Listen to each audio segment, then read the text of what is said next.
الحمد لله وكفى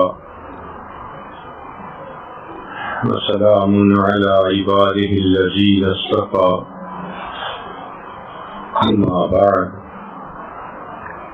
أعوذ بالله من الشيطان الرجيم بسم الله الرحمن الرحيم وتوبوا إلى الله جميعا أيها المؤمنون لعلكم تفلحون سبحان ربك رب العزة عما يصفون وسلام على المرسلين والحمد لله رب العالمين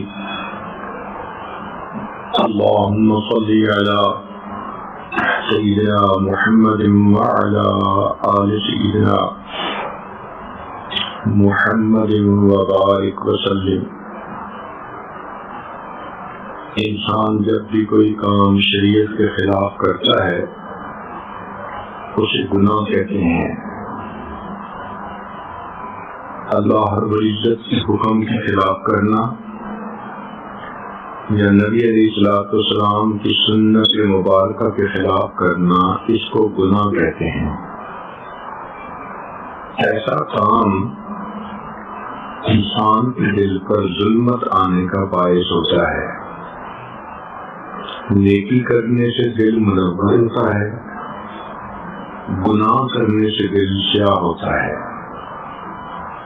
اگر گناہوں پہ گناہ ہوتے رہیں تو یہ دل اتنا سیاہ ہو جاتا ہے کہ ظلمات بعضها فوق بعض، ظلمتوں کے اوپر ظلمتیں، اندھیروں پہ اندھیرا،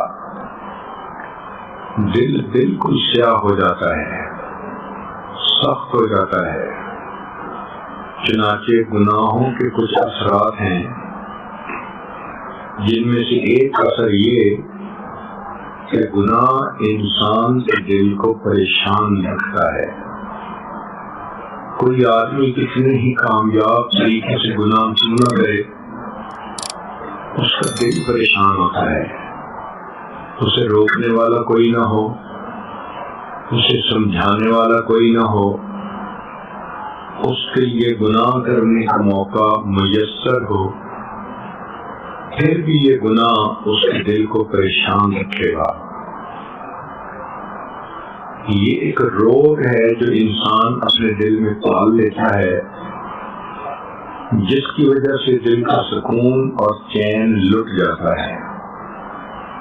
وہ نوجوان بچے جو غیر کے ساتھ انوالو ہو جاتے ہیں، آپ ان کی زندگیوں کو دیکھیں، نہ ان کو سکون ہے، نہ رات کی نیند ہے، نہ ان کو کسی سے بات کرنے کا وقت ہے، ہر وقت اپنے خیالوں میں ڈوبے ہوئے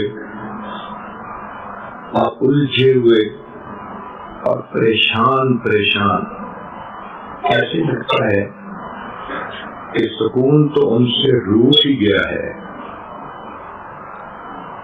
یہ اصل میں اس گناہ کی وجہ سے ہوتا ہے، اور یہ بھی ہر وقت کا ڈر کسی کو پتہ نہ چل جائے، کہیں بے عزتی نہ ہو جائے، ذلت نہ ہو، ماں باپ کی بدنامی نہ ہو۔ تو ایک گناہ کی وجہ سے پریشانیوں کے دروازے کھل جاتے ہیں۔ کتنے لوگ ہیں جن کو اللہ نے مال و منال دیا، دنیا کی ہر نعمت دی، وہ ایئر کنڈیشن کمروں کے اندر کمبل میں لیٹے ہوتے ہیں، نرم گدے ہوتے ہیں، مگر ان کو نیند نہیں آتی، ٹیبلٹیں بدلتے رہتے ہیں، بلکہ نیند کی گولیاں کھاتے ہیں پھر بھی نیند نہیں آتی۔ پھر کہتے بھی ہیں کہ جو چاہتے ہیں کھاتے ہیں، پیتے ہیں، جہاں چاہتے ہیں سوتے ہیں، دل پریشان ہے۔ اس کی وجہ یہ کہ دل کے سکون کا تعلق نیکی کے ساتھ ہے،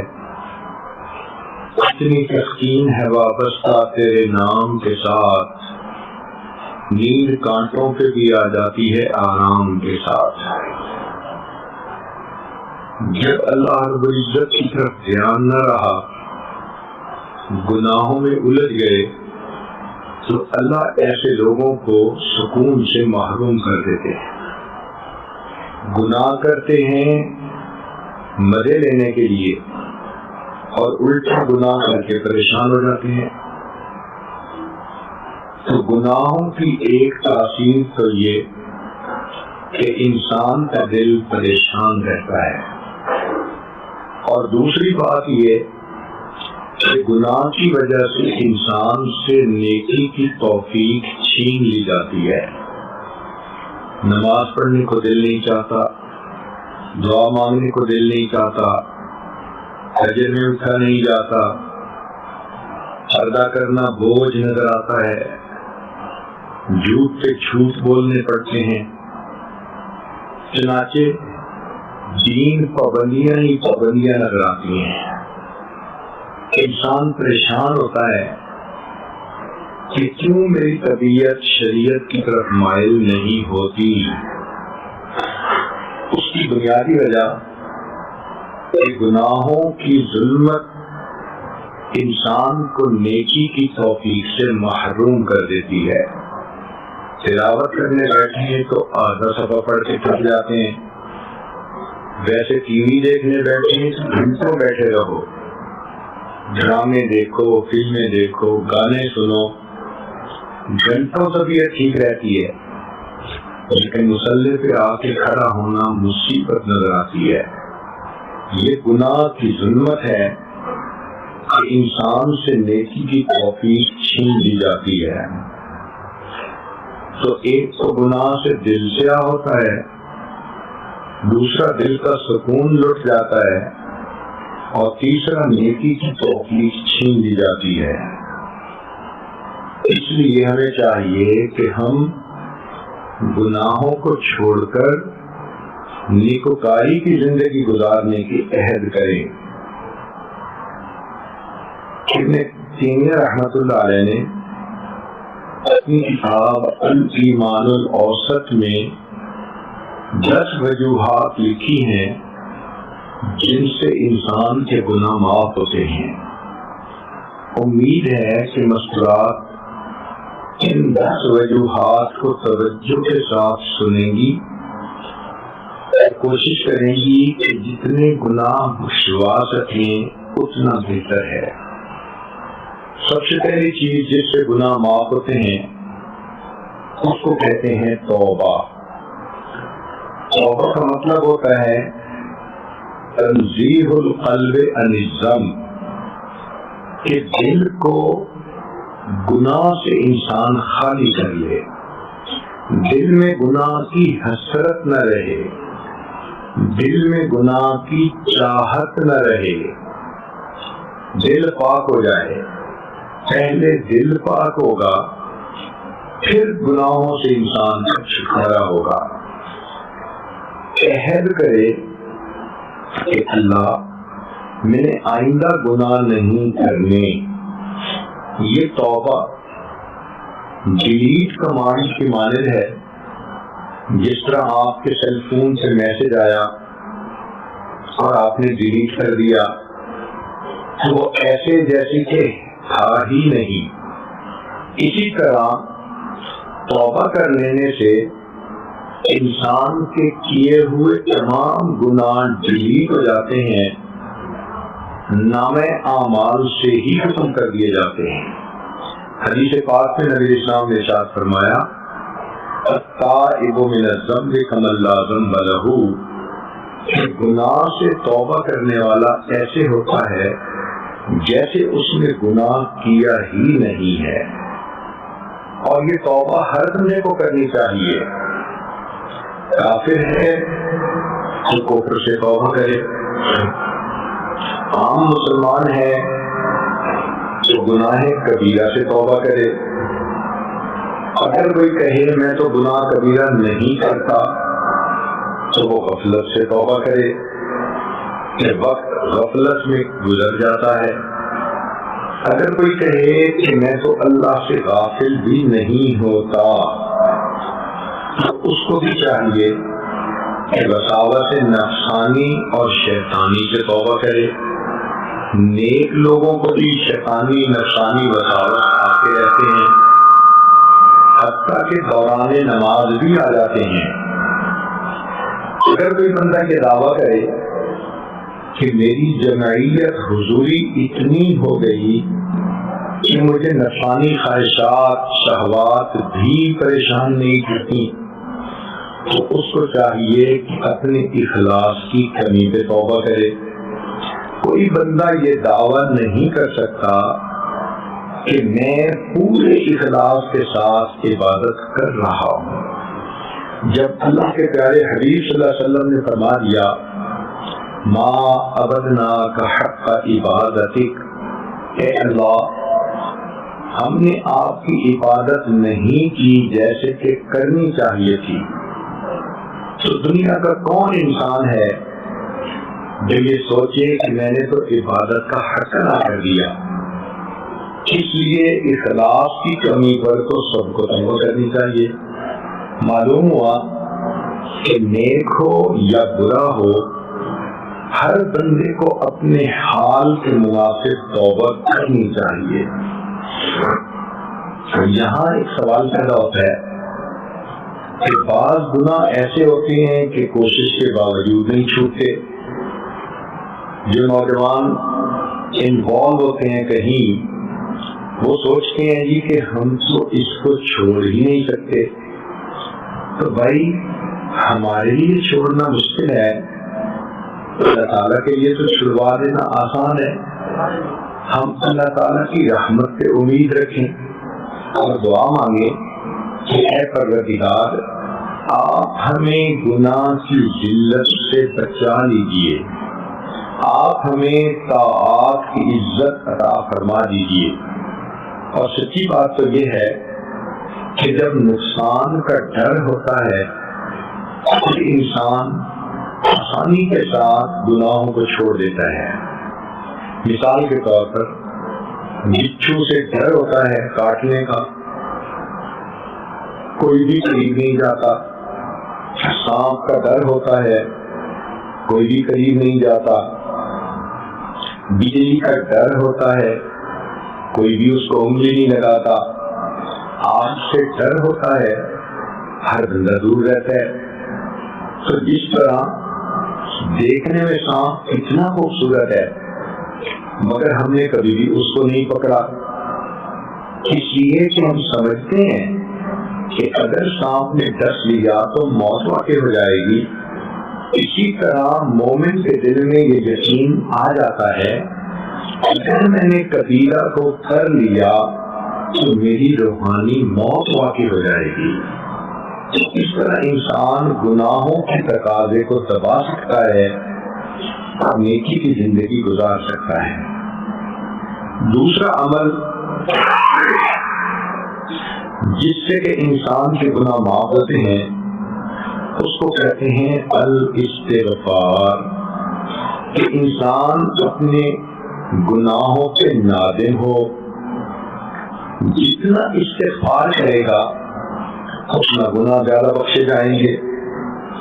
یہ استغفار اللہ رب العزت کو بڑا محبوب اور اس کی وجہ سے انسان کو بڑی نعمتیں ملتی ہیں۔ چنانچہ سیدنا حسن رضی اللہ تعالیٰ عنہ کے پاس ایک نوجوان آیا، کہنے لگا حضرت میں بڑا گناہگار ہوں، کوئی عمل بتا دیجئے۔ فرمایا استغفار کرو۔ ایک نوجوان آیا، حضرت عرصے سے بارش نہیں ہوئی، کوئی عمل بتا دیجئے۔ فرمایا استغفار کرو۔ ایک تیسرا نوجوان آیا، حضرت میں بڑا غریب ہوں، رزق کی تنگی ہے، کوئی عمل بتا دیجئے۔ فرمایا استغفار کرو۔ ایک نوجوان آیا، میں بے اولاد ہوں، دعا کیجئے کہ مجھے اولاد نرینہ مل جائے۔ فرمایا استغفار کرو۔ ایک نوجوان آیا، کہ جی میرا باغ ہے، دعا کیجئے کہ پھل اچھا ملے۔ فرمایا استغفار کرو۔ ایک آدمی آیا، دعا کیجئے کہ میرے گھر سے پانی کا کنواں نکل آئے، چشمہ نکل آئے۔ فرمایا استغفار کرو۔ سننے والا حیران کہ ہر بندے نے مختلف تقاضا سامنے رکھا، مگر حضرت نے عمل ایک ہی بتایا۔ تو پوچھا اس نے کہ حضرت یہ کیا کہ ہر کام کے جواب میں آپ نے استغفار ہی بتایا؟ تو حسن رضی اللہ عنہ نے فرمایا کہ دیکھو یہ میں نے خود نہیں کہا، بلکہ اللہ رب العزت نے قرآن مجید میں ارشاد فرمایا فَقُلْتُ اسْتَغْفِرُوا رَبَّكُمْ إِنَّهُ كَانَ غَفَّارًا يُرْسِلِ السَّمَاءَ عَلَيْكُمْ مِدْرَارًا۔ دیکھیے گناہ بھی معاف ہوتے ہیں، استغفار سے بارشیں بھی نازل ہوتی ہیں۔ وَيُمْدِدْكُمْ بِأَمْوَالٍ، اللہ مال کے ذریعے مدد کرتے ہیں تو غربت بھی ختم ہوتی ہے۔ وَبَنِينَ، اور اللہ تعالیٰ بیٹے بھی عطا کرتے ہیں تو بے اولاد لوگوں کو اللہ تعالیٰ استغفار کرنے کی وجہ سے اولاد نرینہ بھی عطا فرماتے ہیں۔ وَيَجْعَلْ لَكُمْ جَنَّاتٍ، اور اللہ تعالیٰ پھل بھی عطا فرما دیتے ہیں، کاروبار میں برکت اور پروفٹ دے دیتے ہیں۔ وَيَجْعَلْ لَكُمْ أَنْهَارًا، اور اللہ تعالیٰ چشمے اور نہریں بھی جاری فرما دیتے ہیں۔ تو دیکھیے استغفار ایک عمل ہے، اس کی وجہ سے کتنی نعمتیں مل جاتی ہیں۔ تو اگر عورتیں استغفار کی کثرت کر لیں تو ان کو تعویذوں کی ضرورت ہی نہیں پڑے گی، عملیات والے کے پاس جانے کی ضرورت ہی نہیں پڑے گی، یہ کہنے کی ضرورت ہی نہیں پڑے گی کسی نے کاروبار باندھ دیا، کسی نے بیٹی کا رشتہ باندھ دیا، بلکہ استغفار کے صدقے اللہ یہ سب نعمتیں عطا فرما دیں گے۔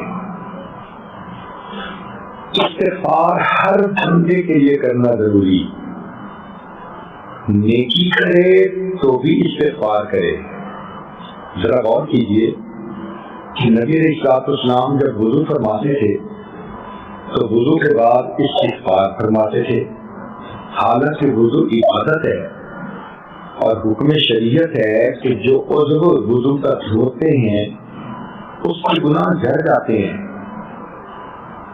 گناہ جھڑنے والا عمل ہے، مگر اس کے بعد پھر استغفار کی وضو کے بعد نبی اسلام پڑھتے تھے اشہد ان لا الہ الا انت استغفرک واتوب الیک۔ نماز کتنی عظیم عبادت ہے کہ جو آدمی پابندی سے نماز پڑھتا ہے اللہ تعالیٰ اس کے گناہ اس طرح مٹاتے ہیں جس طرح 5 مرتبہ غسل کرنے والے کے جسم سے میل مٹا دی جاتی ہے۔ لیکن نماز کے بعد بھی نبی علیہ السلام استغفار فرماتے تھے۔ حدیث پاک میں ہے کہ نبی علیہ السلام جب سلام پھیرتے تو فرماتے اللہ اکبر استغفر اللہ استغفر اللہ استغفر اللہ۔ اس کا معنی کیا ہوا کہ بندے نے تو عبادت کی پھر استغفار۔ تو علماء نے کہا کہ اس کا معنی یہ ہے کہ اے اللہ میں نے اپنی طرف سے تو عبادت کی مگر یہ اس معیار کی نہیں ہوئی جو آپ کی شان کے مطابق ہو، لہذا یہ عبادت اب جیسی بھی ہے اس کو رد نہ کیجیے، اللہ پلیز قبول کر لیجیے، پلیز قبول کر لیجیے، پلیز۔ تو 3 مرتبہ استغفار کا مطلب ہے کہ ہم اللہ رب العزت کے سامنے عاجزی کر رہے ہوتے ہیں کہ جیسی بھی عبادت ہے اس کو قبول فرما لیجیے۔ تہجد کے بعد استغفار، کانوا قلیلا من اللیل ما یہجعون وبالاسحار هم یستغفرون۔ تہجد کے وقت بھی اللہ والے استغفار کرتے ہیں۔ حج کتنی بڑی عبادت ہے کہ انسان اس طرح گناہوں سے پاک ہو جاتا ہے جیسے اس دن پاک تھا جب اس کی ماں نے اس کو جنا تھا، لیکن قرآن مجید میں فرمایا ثم افیدوا من حیث افاض الناس واستغفروا اللہ، کہ تم حج کے بعد بھی استغفار کرو۔ نبی علیہ السلام کی مبارک زندگی کتنی خوبصورت عبادت والی زندگی، پھولوں سے زیادہ پاکیزہ زندگی، مگر اللہ تعالیٰ اپنے حبیب صلی اللہ علیہ وسلم کو فرماتے ہیں سبح بحمد ربک واستغفرہ، آپ بھی اللہ کی حمد کیجئے اور استغفار کیجئے۔ وہ پاکیزہ زندگی جس کے اوپر پاکیزگی کو ناز ہے، اللہ تعالیٰ ان کو بھی فرماتے ہیں کہ استغفار کیجئے۔ تو ہمیں چاہیے کہ ہم میں سے ہر بندے کو کثرت سے استغفار کرنا چاہیے۔ استغفر اللہ اتنا بھی پڑھ سکتی ہیں، اور اگر پورا پڑھیں استغفر اللہ ربی من کل ذنب واتوب الیہ تو بھی ٹھیک ہے۔ تو پہلا عمل توبہ کرنا اور دوسرا عمل استغفار کرنا، تیسرا عمل الحسنات الماحیہ، انسان جو نیک اعمال کرتا ہے ان کی وجہ سے اس کے گناہ معاف ہو جاتے ہیں، نماز سے گناہ دھل جاتے ہیں، صدقہ خیرات کرنے سے گناہ دھل جاتے ہیں، جو بھی انسان نیکیاں کرتا ہے گناہ دھل جاتے ہیں۔ حدیث پاک میں فرمایا الاسلام یحرم من کان قبلہ، اسلام جو بندہ لے آتا ہے کلمہ پڑھنے سے پچھلی زندگی کے سارے گناہ معاف۔ ایک جگہ فرمایا کہ حج کرنے سے زندگی کے سارے گناہ معاف۔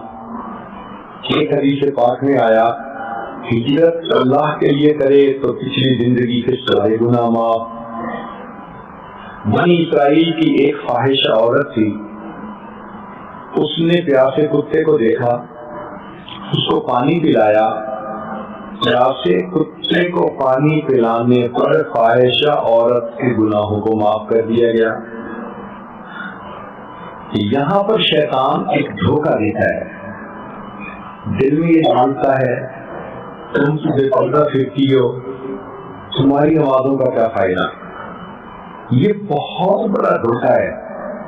بے پردہ پھرنا گناہ اپنی جگہ، نماز پڑھنے کی نیکی اپنی جگہ، کیا پتہ نماز کی پابندی سے اللہ پردے کی بھی توفیق عطا فرما دے۔ مگر شیطان کہتا ہے تم مدرسے میں پڑھتی ہو اور تمہارے ذہنی خیالات اچھے نہیں، پڑھنے کا کیا فائدہ۔ تو اگر ہم گناہوں کو نہیں چھوڑ پا رہے تو نیکی کرنا بھی تو نہ چھوڑے نا۔ نیک اعمال نہیں چھوڑنے چاہیے۔ کپڑا زیادہ میلا ہو تو صابن زیادہ لگانے کی ضرورت ہوتی ہے، یہ تو نہیں نا کہ جی صابن تھوڑا ہے دھونے کا کیا فائدہ۔ بھائی جتنا صابن ہے اتنی میل تو ختم ہوگی، پھر اور صابن کا بندوبست ہو جائے گا۔ تو انسان نیکی نہ چھوڑے، گناہ چھوڑے۔ شیطان کے ان خیالات کی وجہ سے، لوگوں کے تانے کی وجہ سے نیکی کو چھوڑ دینا یہ شیطان کا کام ہے۔ تو ہرگز نیکی نہیں چھوڑنی چاہیے، نیکی کے اوپر جمع رہنا چاہیے۔ بلکہ اگر گناہ زیادہ ہو رہے ہیں تو ان کو بخشوانے کے لیے نیکی بھی زیادہ کرنی چاہیے۔ زیادہ تلاوت کریں، زیادہ نفل پڑھیں، تہجد باقاعدگی سے پڑھیں، دعائیں لمبی مانگیں، تاکہ ان گناہوں کی ظلمت ختم ہو جائے۔ لوگوں کے ساتھ حسن سلوک کے ساتھ رہنا، یہ چیزیں گناہوں کو مٹا دیتی ہیں۔ چنانچہ حدیث پاک میں ہے دو مسلمان جب آپس میں ملتے ہیں، ایک دوسرے کو شیک ہینڈ کرتے ہیں، تو ان کے ہاتھ الگ کرنے سے پہلے ان کے گناہ اس طرح جھڑتے ہیں جیسے پتجھڑ کے موسم میں درختوں کے پتے جھڑ جاتے ہیں۔ تو عورتیں عورتوں سے سلام کریں، مرد مردوں سے سلام کریں تو یہ فضیلت مل سکتی ہے۔ چوتھا عمل جس سے کہ انسان کے گناہ معاف ہوتے ہیں وہ ہے دعاء المؤمنین للمؤمن، ایمان والوں کا ایک دوسرے کے لیے دعا کرنا۔ نماز پڑھیں تو اپنے لیے بھی دعا مانگے، اپنے والدین کے لیے، گھر والوں کے لیے، رشتہ داروں کے لیے، پڑوسیوں کے لیے، ایمان والے جتنے بھی ہیں پوری امت کے لیے دعا مانگے۔ اس لیے ہمیں قرآن مجید میں دعا سکھائی گئی، ربنا اغفر لنا ولإخواننا الذین سبقونا بالایمان، اے اللہ ہماری بھی مغفرت فرما اور ہم سے پہلے جو ایمان والے گزر گئے ان کی بھی مغفرت فرما، ان کے بھی گناہ معاف ہو جاتے ہیں۔ حدیث پاک میں ہے ما من رجل مسلم يموت فيقوم على جنازته 40 رجلا لا يشركون بالله شيئا الا شفعهم الله فيه، اگر بھی آدمی فوت ہو جائے اور اس کا جنازہ 40 ایسے بندے پڑھائیں جو ایمان والے ہوں تو ان کے جنازہ پڑھانے کی وجہ سے اللہ میت کے گناہوں کو معاف فرما دیتے ہیں۔ تو ایک دوسرے کے لیے دعا کرتے رہنا چاہیے، کہنا بھی چاہیے۔ جب عمر لانو عمرے کے لیے جا رہے تھے تو حدیث پاک میں ہے کہ نبی اسلام نے فرمایا اے بھائی ہمیں اپنی دعاؤں میں نہ بھولنا۔ تو دعاؤں کے لیے ہم کہیں بھی صحیح، استاد کو، ماں باپ کو، اپنے بڑوں کو، کہ وہ ہمارے لیے دعا کرے۔ اور مزے کی بات تو یہ ہے کہ ہم اتنے اچھے بنے کہ ماں باپ کی دعائیں لینے والے بن جائیں۔ یہ دعا انسان کی زندگی کو سرمایہ ہوتی ہے۔ پانچویں چیز جس سے کہ انسان کے گناہ معاف ہوتے ہیں، فرمایا ما یعمل للمیت من اعمال البر، کہ اگر کوئی بندہ فوت ہو جائے اس کی طرف سے جو نیک اعمال کیے جاتے ہیں تو اس کی وجہ سے اس میت کے گناہ معاف ہوتے ہیں۔ مثلاً والدین کی طرف سے حج کیا، عمرہ کیا، قرآن مجید کی تلاوت کر کے ان کو بخش دیا، یتیم کو پالا، ان کے نام پر مدرسہ بنوایا، مسجد بنوائی، مہمان خانہ بنوایا، کسی غریب کی بچی کی شادی میں ہیلپ کر دی، تو یہ جتنے بھی نیک اعمال ہیں ان کا ثواب جو فوت ہو چکے ہوں ان کو پہنچ جاتا ہے۔ حضرت شیخ الحدیث رحمۃ اللہ علیہ نے فرمایا کتاب میں کہ ایک اللہ والے تھے، وہ قبرستان کے قریب سے گزرے، انہوں نے کچھ پڑھ کر ان کو پھونک دیا، بخش دیا۔ چنانچہ رات کو انہوں نے خواب دیکھا کہ اس قبرستان کے سارے موتا اکٹھے ہیں اور ایک بندہ آتا ہے، اس کے پاس ایک گٹھڑی ہے، وہ کھولتا ہے تو سارے موتا، سارے میت اس کی طرف بھاگتے ہیں، ایک بندہ اپنی جگہ بیٹھا رہتا ہے۔ تو اس نے اس سے پوچھا کہ یہ کیا معاملہ ہے؟ اس نے بتایا کہ دیکھو یہ جو دعائیں ہوتی ہیں ایمان والوں کی، یہ ایک ڈاک ہمیں روزانہ پہنچتی ہے اور ہر میت کو تمنا ہوتی ہے کہ میری ڈاک زیادہ سے زیادہ مجھے مل جائے، تو یہ بھاگے ہیں اپنا حصہ لینے کے لیے۔ اس نے کہا آپ کیوں نہیں بھاگے؟ اس نے کہا میرا ایک نوجوان بیٹا ہے جو حافظ قرآن ہے، وہ فلاں بازار میں دکان دیتا ہے اور جب دعوت نہیں ہوتے تو وہ بیٹھ کے قرآن پڑھتا رہتا ہے، تو مجھے روزانہ اتنا قرآن پڑھنے کا ثواب مل جاتا ہے کہ مجھے کوئی جلدی نہیں، سب اپنا بڑا حصہ لے لیں گے تو میں بھی جا کے لے لوں گا۔ آنکھ کھل گئی، اس بندے نے سوچا کہ میں جا کے دیکھوں تو صحیح۔ اس بازار میں گیا، دیکھا کہ نوجوان ہے، دکان پہ بیٹھا ہے، گاہک ہوتے ہیں تو وہ اپنی چیزیں بیچتا ہے، گاہک نہیں ہوتے تو وہ زیر لب قرآن پڑھ رہا ہے۔ یہ سمجھ گئے کہ میرا خواب سچا تھا۔ اللہ کی شان کے بہت سالوں کے بعد اس قبرستان کے قریب سے گزرنا پڑا۔ انہوں نے پھر کچھ پڑھ کے بخش دیا۔ رات کو خواب میں دیکھا موتا ہے اور کوئی ڈاک لاتا ہے اور سب اپنا حصہ لینے کے لیے بھاگتی ہیں، مگر اس دفعہ وہ بندہ بھی بھاگتا ہے جو پہلے بیٹھا ہوا تھا۔ انہوں نے اسے پوچھا کہ کیا بنا؟ اس نے کہا کہ میرا وہ حافظ قرآن بیٹا فوت ہو گیا، اب کوئی نہیں جو مجھے اس طرح قرآن پڑھ کے بخشے، اب عام مومنوں کی دعا میں جو میرا حصہ ہے میں بھی وہی حصہ لینے کے لیے جا رہا ہوں۔ اپنے بیٹیوں کو بیٹوں کو قرآن کا حافظ بنانا، عالم بنانا، نیک بنانا، یہ چیز انسان کو آخرت میں بھی کام آ جاتی ہے۔ چھٹی چیز جس سے کہ گناہ معاف ہوتے ہیں، المصائب التي يكفر الله بها الخطايا في الدنيا۔ مومن کو دنیا میں جو بھی تکلیف پہنچتی ہے، جو بھی مصیبت ملتی ہے، اس مصیبت کی وجہ سے اللہ تعالیٰ گناہوں کو معاف فرما دیتے ہیں۔ بخاری شریف کی روایت ہے، ما یصیب المؤمن من وصب ولا نصب ولا ہم ولا حزن الا کفر اللہ بها من خطایاہ، کہ انسان کو اس دنیا میں جو مصیبت ملتی ہے، جو تھکاوٹ ہو جاتی ہے، جو غم ملتا ہے، جو پریشانی ملتی ہے، اللہ تعالیٰ ہر چیز کے بدلے اس کے گناہ کو معاف کر دیتے ہیں۔ عائشہ صدیقہ رضی اللہ تعالیٰ عنہ بیٹھی ہوئی تھی، چراغ جل رہا تھا، ہوا کا جھونکا آیا اور چراغ بجھ گیا۔ نبی اسلام نے فرمایا انا للہ و انا الیہ راجعون۔ عائشہ رضی اللہ عنہ بڑی حیران ہوئی کہ اللہ کے حبیب صلی اللہ علیہ وسلم چراغ کے بجھنے پر آپ نے یہ پڑھا؟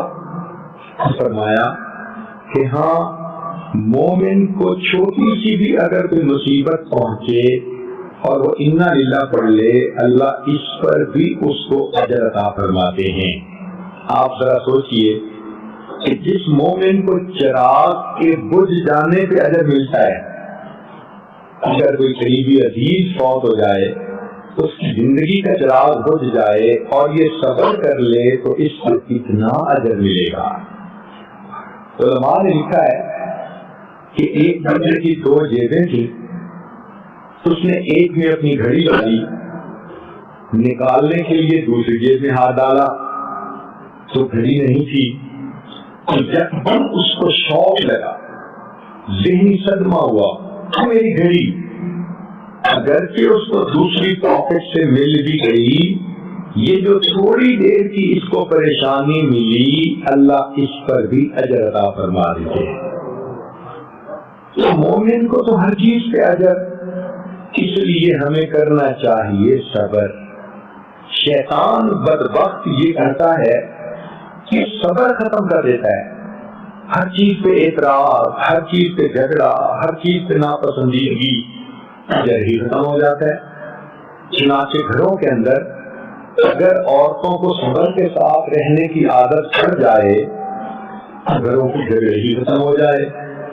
کتنی عورتیں ہیں جن کو خامدوں نے مصیبت میں ڈال رکھا ہوتا ہے، کتنی مرد ہیں جن کو بیویوں نے مصیبت میں ڈال رکھا ہوتا ہے، کتنی بہویں ہیں جن کو ساس نے جو ہے جینا حرام کر رکھا ہوتا ہے، کئی ساسیں ہیں کہ بہو نے اس کا جینا حرام کیا ہوتا ہے۔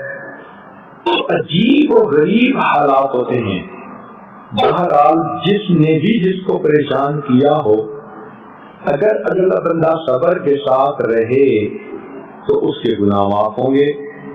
تو ہمیں چاہیے کہ ہم صبر کے ساتھ رہیں اور اپنے اجر کو اجر سے نہ محروم ہونے دیں۔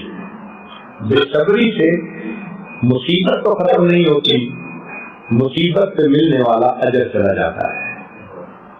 کیسی کیسی عورتیں صبر والی تھیں، ایک واقعہ سن لیجیے۔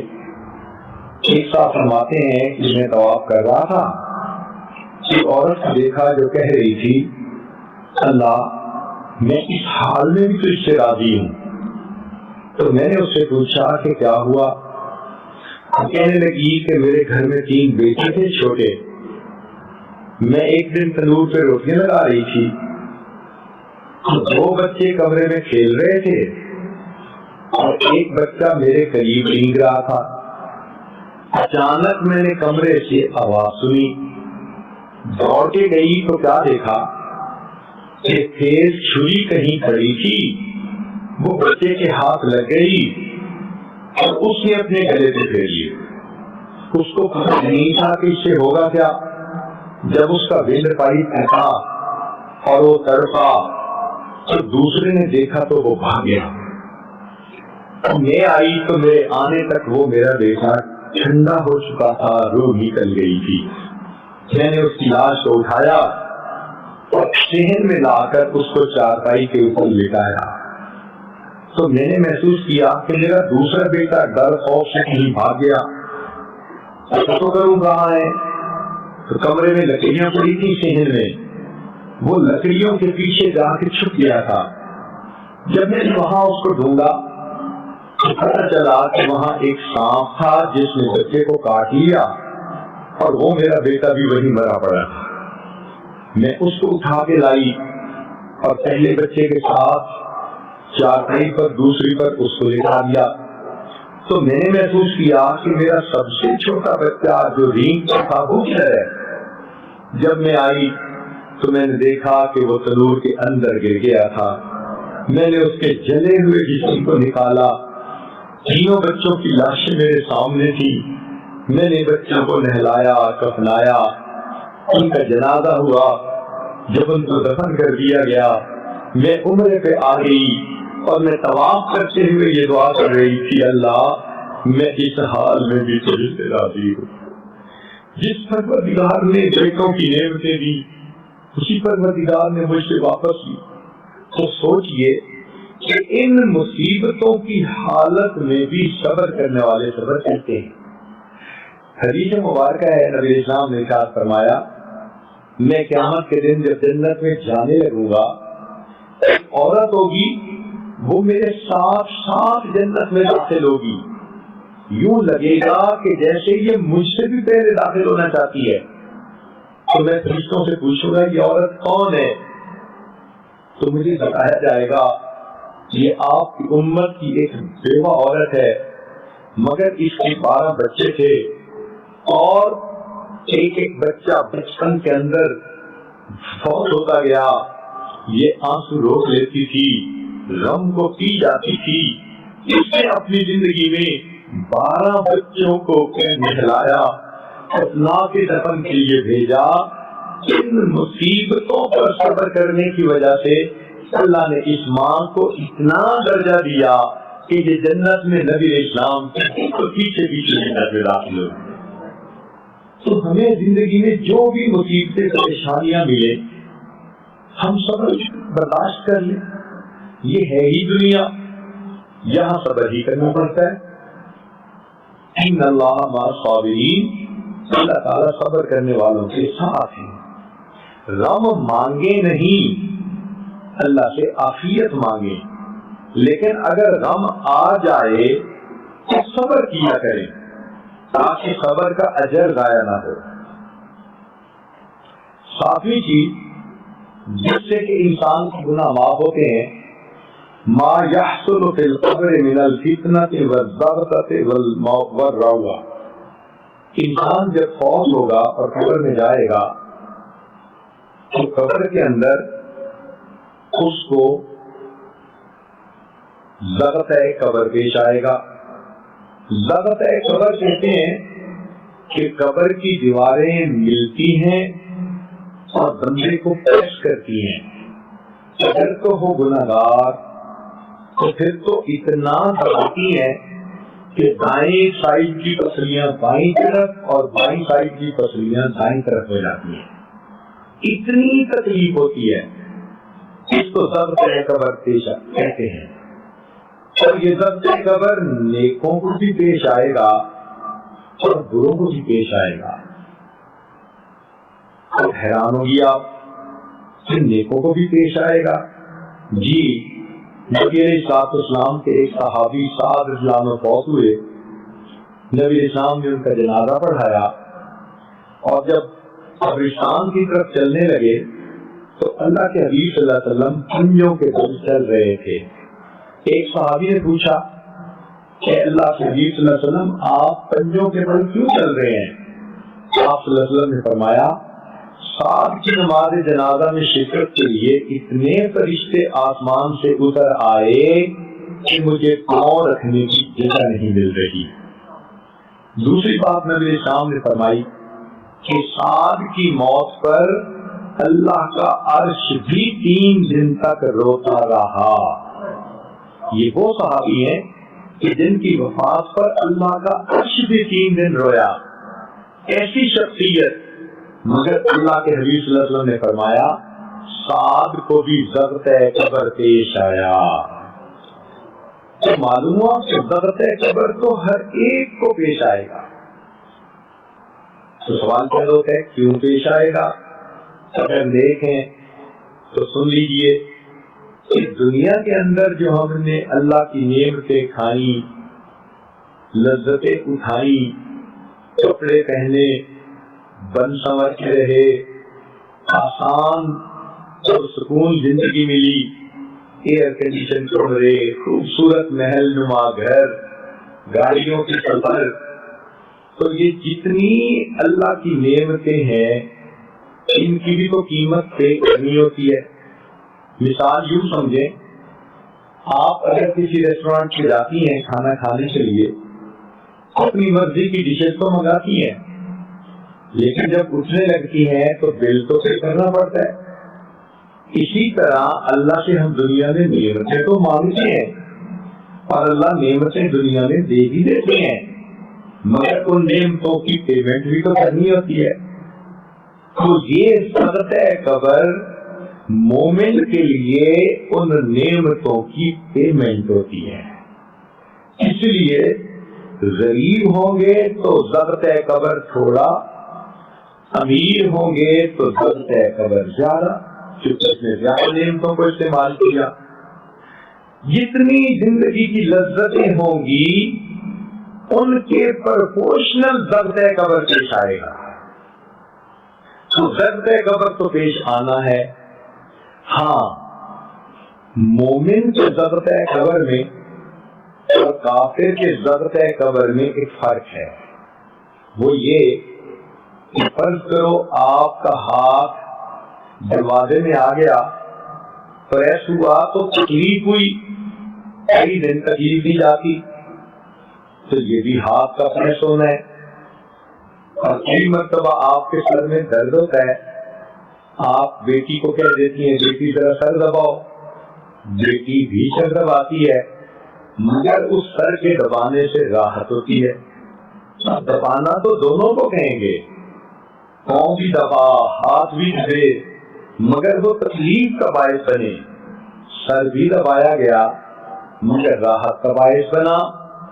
تو دنیا میں جو فاسق فاجر ہوں گے یا کافر ہوں گے، ان کو قبر میں جو ضرورت پیش آئے گا وہ تو ہوگا پسلیاں دبا کر تکلیف پہنچانے والا. مومن کو جو ضرورت قبر پیش آئے گا وہ ہوگا درد سر کی حالت میں سر کو دبانے والا، وہ الٹا راحت کا سبب بنے گا. اور جو چھوٹے موٹے گناہوں کی حیل ہوں گے اللہ ان کو بھی ختم فرما لیں گے.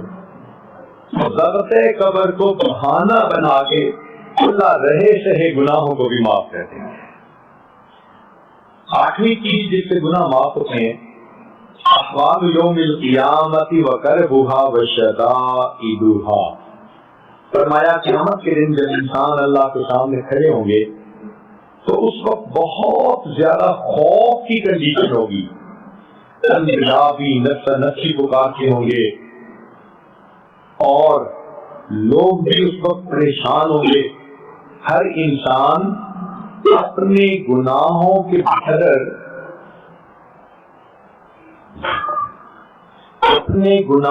قدر پسینے میں ڈوبا ہوا ہوگا. کوئی چہنوں تک پسینے میں، کوئی گزنوں تک پسینے میں، کوئی کمر تک، کوئی گلے تک، مگر یہ پسینہ عام پسینہ نہیں ہوگا۔ حدیث پاک میں فرمایا یہ ایسا پسینہ ہوگا کہ جیسے پانی کے اندر آلو ابل رہا ہوتا ہے، انڈا ابل رہا ہوتا ہے، انسان اپنے پسینے کے اندر ابل رہا ہوگا۔ اس وقت سورج کی گرمی انتہا پر ہوگی، پسینہ ہوگا، خوف ہوگا، جہنم جوش میں آئے گی، اور شعلے اڑیں گے، انگارے پہاڑوں برابر گرے، اور جب وہ اوپر اڑیں گے تو انسانوں پر آ کر گریں گے۔ کوئی انسان ایسا نہیں ہوگا جس کو یہ ڈر نہ ہو کہ کہیں شعلہ میرے اوپر نہ گرے، حتیٰ کہ انبیاء بھی پھیلاتے ہوں گے۔ وہ خوف، وہ دہشت، وہ وحشت، وہ انسان کے گناہوں کے معاف ہونے کا سبب بن جائے گی۔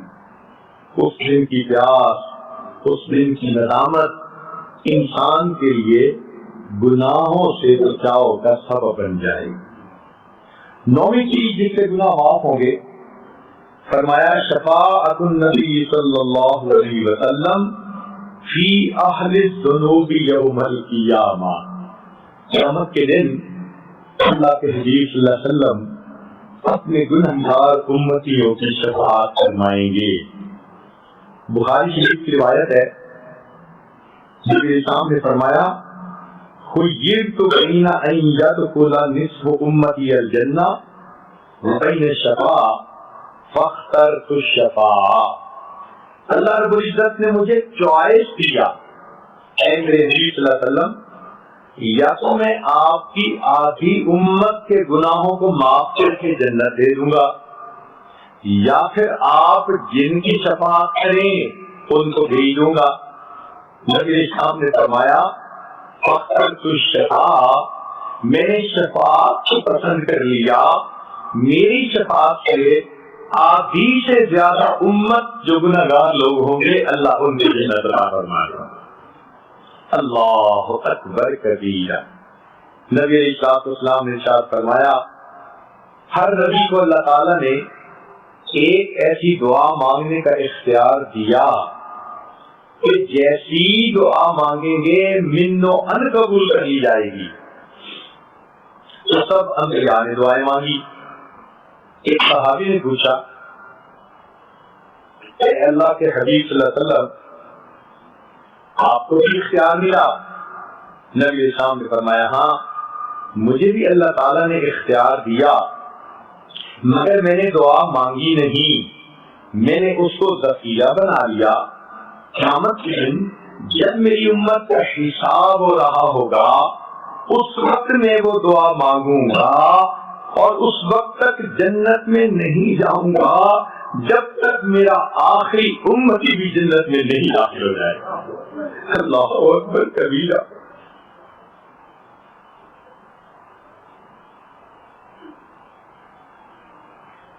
لہذا ہمیں چاہیے کہ ہم نبی علیہ السلام کی ذاتی بابرکات پر کثرت سے درود شریف پڑھا کریں، ان کی سنتوں سے اپنے آپ کو مزین کیا کریں۔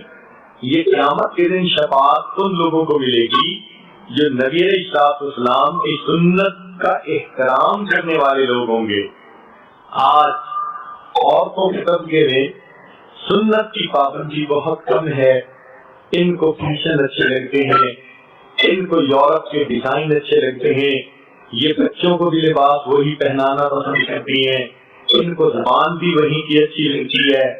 چھوٹے چھوٹے بچوں کو اللہ کا نام سکھانے کی بجائے انگریزی کے لفظ سکھاتی ہیں، اور بچہ انگریزی کے لفظ بولے تو بڑا خوش ہو، عورتیں مردوں کو لے کے جاتی ہیں، ان سے معافی مانگ لیتی ہیں، ان سے سوری کر لیتی ہیں کہ یہ شادی کا موقع ہے سب کو منا لو۔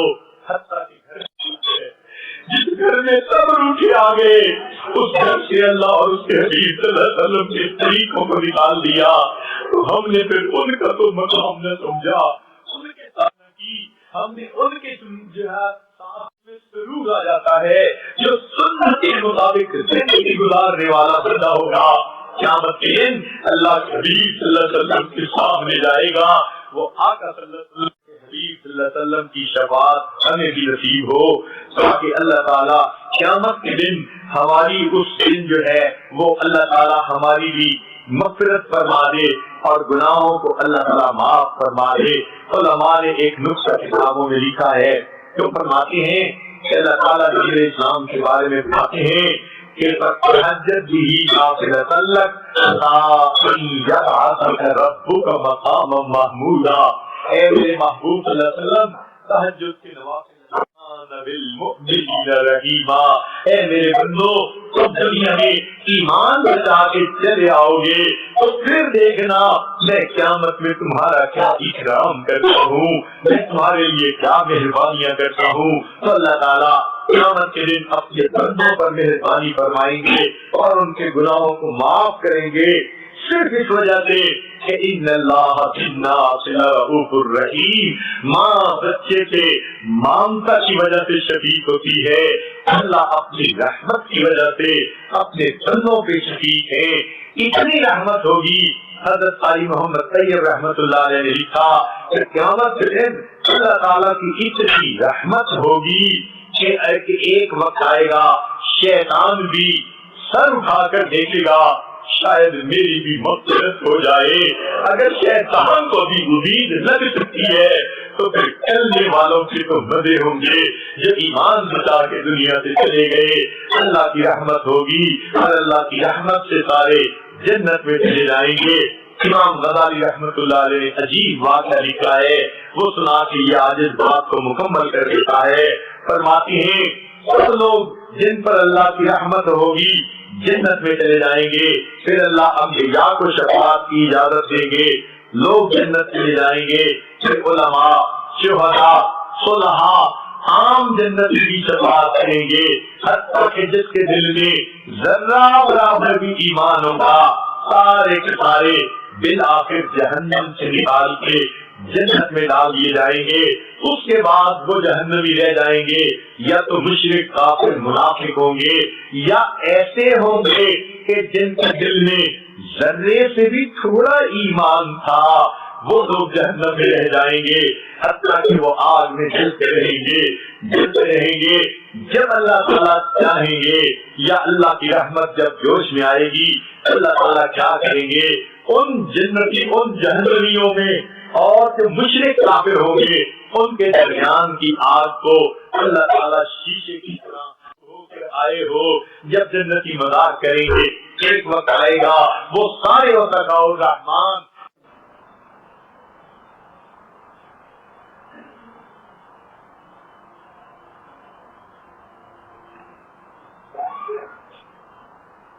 کسی اللہ والے نے نبی اسلام کی شان میں اشعار کہے ہیں.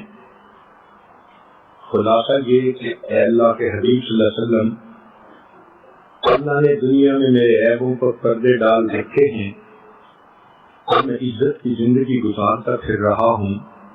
قیامت کے دن آپ اپنی شفاعت کی دامن میں مجھے چھپا لیجیے گا اور میری عزت بنائے رکھیے گا. اور اے اللہ کے حبیب صلی اللہ علیہ وسلم, میں اگر کہ گناہگار ہوں مگر آپ کا ہوں تو آپ اپنی محبت کا تعلق نبھائے رکھیے گا. جیسے ایک پرانا نسلی غلام ہوتا ہے, خادم ہوتا ہے, کوتاہیوں کے باوجود گھر والے اس کو نکالتے نہیں, کہاں جائے گا ہمارے سوا اس کا کوئی نہیں. اے اللہ کے حبیب صلی اللہ علیہ وسلم, آپ بھی ہمارے ساتھ نبھائے رکھنا. اپنے دامن شفاعت میں چھپائے رکھنا.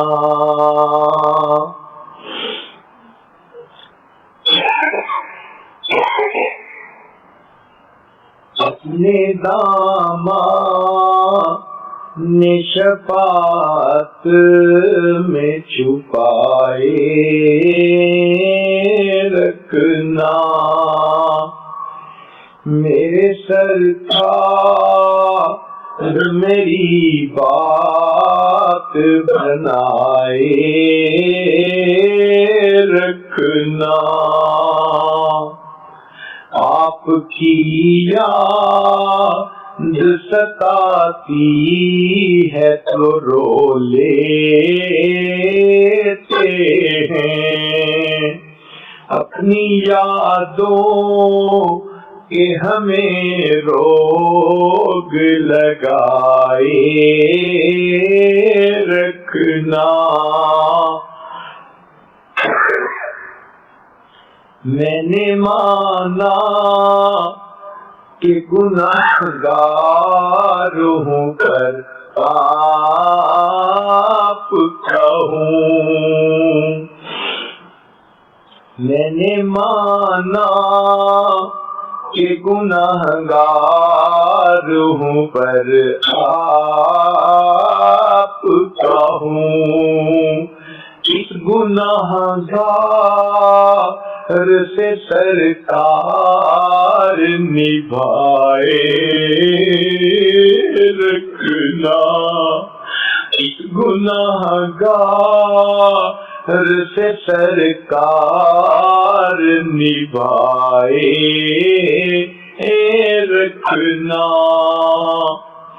ذرہ خاک کو خورشید بنانے والے، خاک ہوں میں مجھے قدموں سے لگائے رکھنا، ذرہ خاک کو خورشید بنانے والے، خاک ہوں میں مجھے قدموں سے لگائے رکھنا، اپنے دامان شفاعت میں چھپائے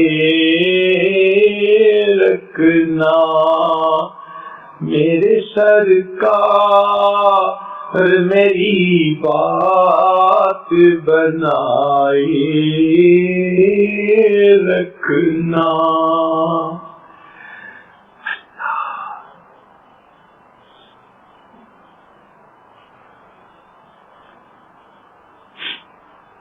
لا الہ الا اللہ محمد رسول اللہ۔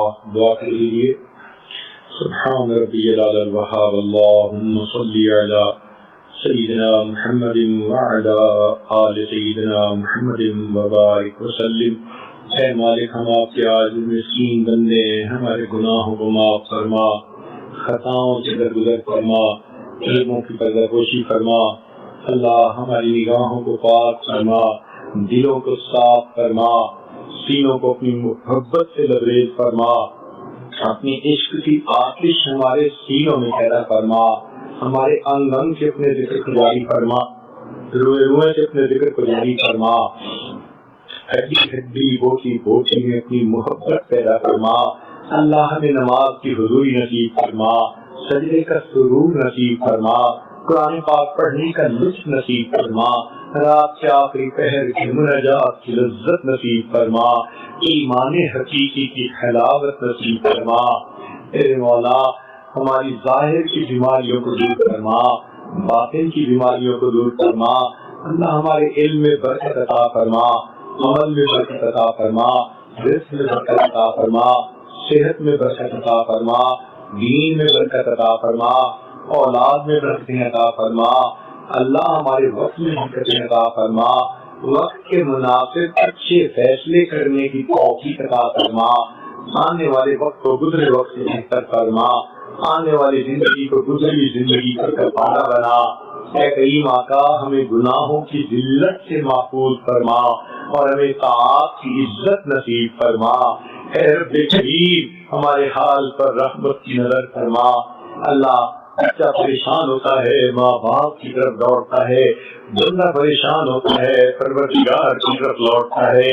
تیری قسم کی دستگیر، ٹوٹے دلوں کو تسلی دینے والے، خالی جھولیوں کو بھر دینے والے آپ کے بندے اور بھنیاں آپ کے سامنے جھولیاں پھیلائے بیٹھے ہیں۔ اللہ بھائی آپ کے دروازے پہ حاضر ہے، اللہ مدد کر دیجئے، رحمت کی نظر کر دیجئے۔ تیری ایک نگاہ کی بات ہے، میری زندگی کا سوال ہے، اللہ رحمت کی ایک نظر فرما دیجئے، ہماری بگڑی بنا دیجئے۔ اللہ ہمیں سعید لوگوں میں شامل فرما دیجئے، اے اللہ ہمیں نیک متقی لوگوں میں شامل فرما دیجئے۔ اے اللہ مہربانی کا معاملہ فرما، بے اولادوں کو نیک اولاد عطا فرما، جو صاحب اولاد ان کی اولادوں کو نیکوکار بنا، فرما بردار بنا، ماں باپ کی آنکھوں کی ٹھنڈک بنا۔ جن گھروں میں اے اللہ بچے بچیاں نوجوان ہیں، بچوں کی مستقبل کو روشن فرما، ماں باپ کے لیے فرض ادا کرنے آسان فرما۔ جو آپ کے گھر بار سے پریشانیوں کو دور فرما۔ میرے مولا جو دین پر عمل کرنے میں پریشان، ان کی پریشانیوں کو دور فرما۔ اے کریم آپ جانتے ہیں عورت کمزور ہوتی ہے، نفس اور شیطان پہلے ہی مخالف ہیں، پھر اگر گھر کے لوگ بھی دین پر عمل کرنے میں مخالف بن جائے، اللہ عورت کا کیا حال ہوتا ہے۔ اے میرے مولا گھر کے مردوں کو دین پر جما دیجیے، گھر کے مردوں کو نیک بنا دیجیے، عورتوں کے لیے بھی نیک بننا آسان فرما دیجیے۔ اللہ رحمت کا معاملہ فرمائیے۔ اے اللہ یہ اتنی مصیبات چل کر آئی ہیں، ہم نے دنیا داروں کو دیکھا، کسی گھر کی عورتیں چل کے آ جائیں وہ قتل کے مقدمے بھی معاف کر دیتے ہیں۔ اللہ آپ اپنی بندیوں کو معاف فرما دیجیے، ان کی توبہ قبول کر لیجیے، ان کی نیک مرادیں پوری کر دیجیے، اٹھے ہاتھوں کی لاج رکھ لیجیے۔ اے اللہ خالی نہ دکھائیے، اے اللہ دھکار نہ دیجیے، پروردگار مہربانی کا معاملہ فرمائیے۔ اللہ مہربانی کا معاملہ فرما، دل کی نیک مرادوں کو پورا فرما۔ اللہ کرم کا معاملہ فرما۔ جتنے اس مجمع میں مرد ہیں یا عورتیں ہیں، اللہ سب کی اٹھنے سے پہلے بخشش فرما دیجیے اور آئندہ نیکوکاری کی زندگی عطا فرما دیجیے۔ اے کریم آپ نے فرمایا وَأَمَّا السَّائِلَ فَلَا تَنْهَرْ، سوالی کو انکار نہ کرو۔ اے کریم آقا جب سوالی کو انکار کرنے سے ہمیں منع کر دیا، جبکہ ہم اتنی کمزور ہیں، اے اللہ آپ تو خزانوں کے مالک ہیں، تم آپ کے دروازے کے سائل ہیں، اللہ ہمیں جھڑکیاں نہ دیجیے، ہمیں اپنے گھر سے خالی نہ اٹھا دیجیے، اللہ ہماری دعائیں قبول کیجیے۔ اے اللہ وہ لوگ جو کہتے تھے ان اللہ ثالث ثلاثہ، اللہ تین میں سے تیسرا ہے، ان کے بارے میں آپ قرآن مجید میں فرماتے ہیں افلا یتوبون الی اللہ ویستغفرونہ، اگر وہ بھی توبہ کر لیتے، استغفار کر لیتے، میں ان کے گناہ کو بھی معاف کر دیتا۔ اللہ اس مجلس میں تو وہ لوگ ہیں جو توحید کے نغمے گاتے ہیں، توحید کی صدا سے اللہ سچائیاں بیان کرتے ہیں، اللہ نماز میں قدم قدم پہ ہر رکن میں اللہ اکبر کی صدا بلند کر رہے ہوتے ہیں۔ اے اللہ جو سجدے میں سبحان ربی الاعلیٰ کا اقرار کر رہے ہوتے ہیں، اللہ ان کی تو توبہ قبول کر لیجیے، ان کی دعا قبول کر لیجیے، اللہ رحمت کا معاملہ فرما دیجیے۔ میرے مولا ہماری ان دعاؤں کو اپنی رحمت سے قبول فرما۔ جنہوں نے دعاؤں کے لیے کہا یا کہنا چاہتے تھے، خط لکھے، فون کیے، میسج کیے یا کہنا چاہتے تھے نہیں کہہ سکے، اللہ سب کی نیک مرادوں کو پورا فرما۔ جو آج کے پروگرام میں آنا چاہتے تھے مرد یا عورتیں نہیں آ سکے، اللہ ان کو دعاؤں میں شامل فرما دیجیے۔ اللہ آنے والے وقت کو گزرے وقت سے بہتر فرما، آنے والی زندگی کو گزری ہوئی زندگی کا کفارہ بنا۔ میرے مولا یہ آپ کے نیک بندے اور بندیاں ہیں، اے اللہ اس عاجز مسکین کے ساتھ اس نے زن رکھتے ہیں، اللہ اس نے زن تو ایک نیک عمل ہے، ان کو ان کے حسن زن کی وجہ سے اللہ بخشش فرما دیجیے۔ اور اللہ آپ جانتے ہیں اس پورے مجمع میں سب سے زیادہ گناہگار وہی عاجزی ہے، اے اللہ قیامت کے دن کی ذلت سے بچا لینا، قیامت کے دن کی رسوائی سے بچا لینا۔ اے اللہ آپ یہ پردے رکھے ہوئے ہیں، اللہ یہ پردے سلامت رکھنا۔ اللہ جیسے آپ نے دنیا میں ستر کوشی فرمائی، اللہ آخرت میں بھی ستر کوشی فرما دینا۔ میرے مولا ہماری ان دعاؤں کو اپنی رحمت سے قبول فرما۔ صلی اللہ تعالی على خير خلقه سيدنا محمد وآله وأصحابه أجمعين برحمتك يا أرحم الراحمين.